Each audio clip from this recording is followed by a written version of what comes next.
Welcome to சாரவின் சமையல். இன்றைக்கி சுவையான டேஸ்டான ஆரோக்கியமான இன்றைக்கி அடை தோசை எப்படி செய்கிறதுன்னு உங்களுக்கு காட்ட போகிறேன்.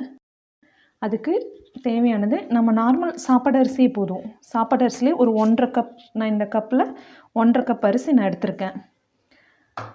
அப்புறம் பச்சைப்பயிறு, துவரம் பருப்பு, வெள்ளை உளுந்து, கொஞ்சம் கடலைப்பருப்பு. இப்போ இது எல்லாத்தையுமே நாம் இது கூட அரிசி கூட ஆட் பண்ணி நாம் இப்போ ஊற வைக்க போகிறோம்.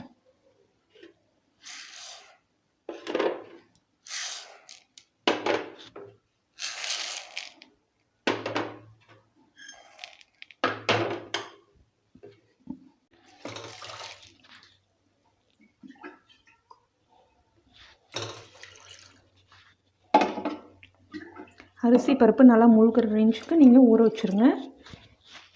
இது 2 மணி நேரம் 3 மணி நேரம் நல்லா ஊறிச்சுன்னா அப்புறம் எடுத்து நீங்கள் அரைச்சி எடுத்து வச்சுக்கலாம். நான் ஒரு 2 ஹவர்ஸ்க்கு முன்னாடி நான் ஊற வச்சுருந்தேன் அடை மாவு தோசைக்கு. இப்போ நான் அரைச்சி எடுத்து வச்சுருக்கேன் பாருங்கள். இப்போ இதை நம்ம எப்படி தோசை முறுமுறுன்னு தோசை நம்ம ஊற்றலாங்கிறது இப்போ நான் காட்ட போகிறேன்.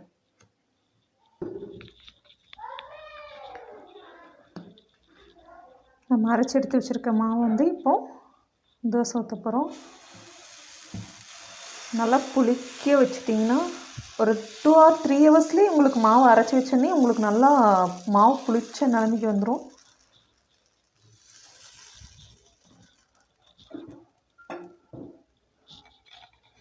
இது குழந்தைங்களுக்கு டிஃப்ரெண்ட்டான ஒரு ஃபுட்டு. இது ரொம்ப பிடிக்கும், நல்லா விரும்பி சாப்பிடுவாங்க. ஏன்னா இது எல்லா வகை பருப்பு எல்லாம் கலந்துருக்கனால ஒரு டேஸ்ட்டான ஒரு ஃபுட்டு, ஹெல்த்தாகவும் இருக்கும்.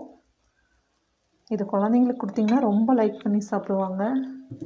நான் இப்போ ஆயில் விட்டுருக்கேன், நீங்கள் வேணும்னா நெய் வேணாலும் நெய் சேர்த்துக்கலாம். பாருங்கள் நல்லா மொறுமொறுன்னு வெந்துருச்சு தோசை.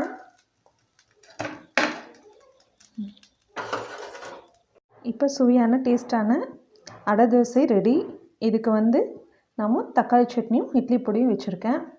இது மாதிரி உங்கள் வீட்டில் இருக்க குட்டீஸ்க்கு பெரியவங்களுக்கெல்லாம் கொடுத்திங்கன்னா ரொம்ப ஹெல்த்தியான ஒரு ஃபுட்டு, ஈஸியாக நம்ம வீட்டிலே தயார் பண்ணலாம்.